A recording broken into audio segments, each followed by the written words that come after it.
Monseigneur, bonjour. Bonjour. Alors cette semaine, il a beaucoup été question de bioéthique, nous en parlerons forcément dans ce rendez-vous.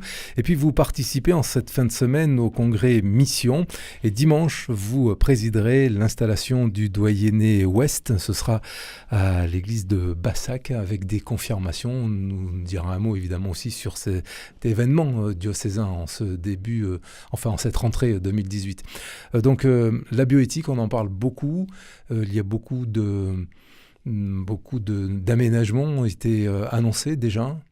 C'est-à-dire que c'est la suite un petit peu. L'épisode que nous avons vécu cette semaine, c'est la publication du rapport du CCNE, c'est-à-dire le Comité consultatif national d'éthique, qui a donné son avis, en particulier sur la PMA, un sujet qui était très attendu. Alors, effectivement, l'actualité nous a rapporté quelques éléments. Je crois que c'est important que nous-mêmes, nous puissions continuer à progresser dans notre réflexion.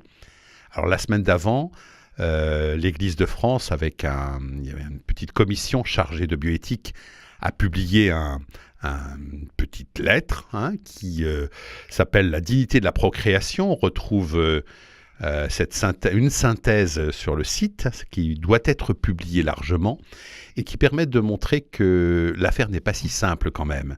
Et je pense que après la publication de ce rapport du CCNE, qui d'ailleurs est un petit peu contraire à ce qu'ils avaient dit avant l'été, il faut que le débat continue. On ne doit pas être réducteur ni dans un sens ni dans l'autre. Et je crois que c'est vraiment très important jusqu'au moment où effectivement le législateur lui-même va se prononcer. Mais là, véritablement, la grande question, c'est concernant la PMA, donc la procréation médicalement assistée, qui au départ était fait pour aider des couples infertiles à avoir un enfant. Aujourd'hui, cette PMA est ouverte aux femmes seules, aux couples de femmes homosexuelles, mais c'est un sujet important parce qu'on sent qu'il y a des conséquences énormes qu'il faut absolument évaluer, en dehors du fait que, est-ce que ce sujet-là, à savoir d'avoir une procréation médicalement assistée sans père, la PMA sans père, c'est comme ça qu'on peut la résumer, est un sujet de société qui va faire basculer un petit peu les comportements. Aujourd'hui, c'est vrai, une femme seule qui veut avoir un enfant toute seule ira à l'étranger, car des législations étrangères le permettent. La question, c'est est-ce que la France va le permettre ? On voit bien qu'il y a de multiples questions. Ce n'est pas simplement le désir d'un individu, je vais dire homme ou femme, mais là c'est pour une femme, qui doit être pris en compte. Il y a aussi les droits de l'enfant, il y a les droits de l'enfant, il y a aussi quelle image de société nous voulons-nous avoir. Et c'est vrai que là, les Français se sont prononcés quand même, aussi avec presque 2/3 des avis, après les états généraux de la bioéthique, pour dire non, ils ne sont pas favorables à ce que la PMA, qui est d'ailleurs une technique coûteuse quand même, puisse être ouverte à toutes, comme le CCNE l'annonce. Donc là, la réflexion continue. Donc l'Église de France s'est prononcée en donnant un texte de base. Mais quand vous dites qu'il faut que nous progressions dans la réflexion, ça veut dire que l'Église ne veut plus être campée sur sa position et dire non ? C'est-à-dire que l'Église, très clairement, s'est prononcée de manière défavorable à cette ouverture de la PMA à des personnes seules. Parce que, il est de l'intérêt de l'enfant qu'il faut absolument prendre en compte pour l'intérêt de l'enfant et d'avoir une lignée très clairement identifiée, père et mère. Et est-ce qu'on va exclure le père dans l'identité de la personne ? Donc l'Église a sa réflexion, mais continue. Je pense qu'en Église, il faut que nous continuions à réfléchir, à entendre aussi les personnes qui, de manière justifiée, peuvent exprimer leur désir d'avoir un enfant, etc. Donc, continuer le dialogue avec la société, mais aussi au sein même de l'Église, qu'on puisse clarifier pourquoi est-ce que l'Église de France parle de la dignité de la procréation. Ce n'est pas simplement une technique pour avoir des enfants, la fin ne justifie pas les moyens. On ne peut pas faire un enfant, on ne peut pas le fabriquer. Or, on voit bien toutes les dérives qui vont être forcément les conséquences. Ça va être le tri des embryons. Ça va être aussi la marchandisation, c'est-à-dire que là, vraisemblablement, comme aujourd'hui encore, il n'y a pas assez de sperme pour pouvoir honorer toutes les demandes, il va y avoir certainement une contrepartie financière. Tout cela, c'est des sujets importants.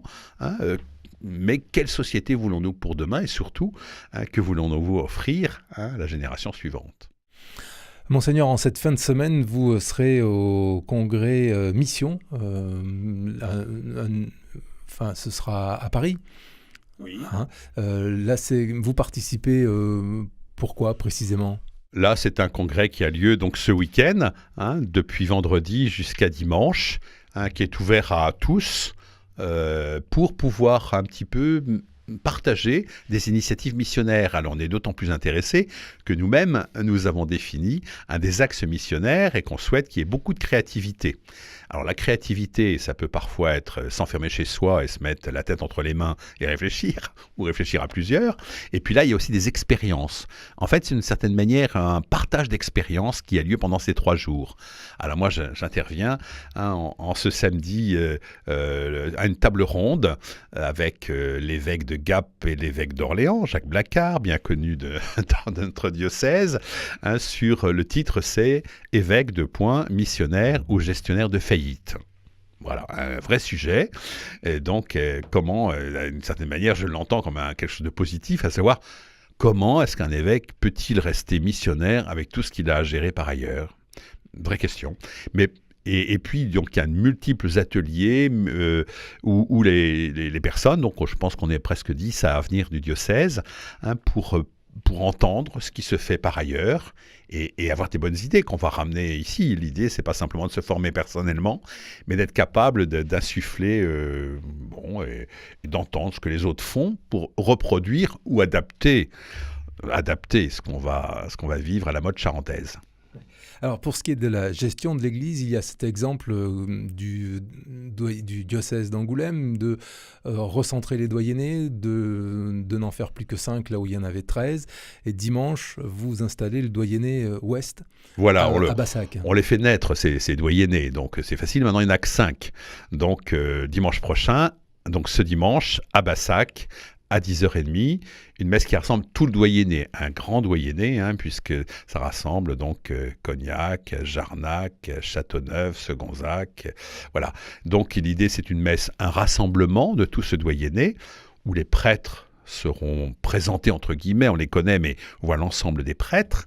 Et puis, c'est au cours de cette Eucharistie festive de pouvoir se dire, nous sommes appelés à travailler davantage ensemble, ce qui ne veut pas dire qu'on va se voir toutes les semaines, parce que les distances géographiques sont un handicap, mais il y a le handicap de la distance, et puis il y a l'opportunité de pouvoir fédérer des énergies et d'être plus fort quand on est ensemble. Donc à Bassac, il y aura donc cette émergence, je veux dire naissance, pour pas dire baptême, de ce doyenné ouest, où il y aura en plus, ça rajoute à la dimension festive, des confirmations. Merci, Monseigneur.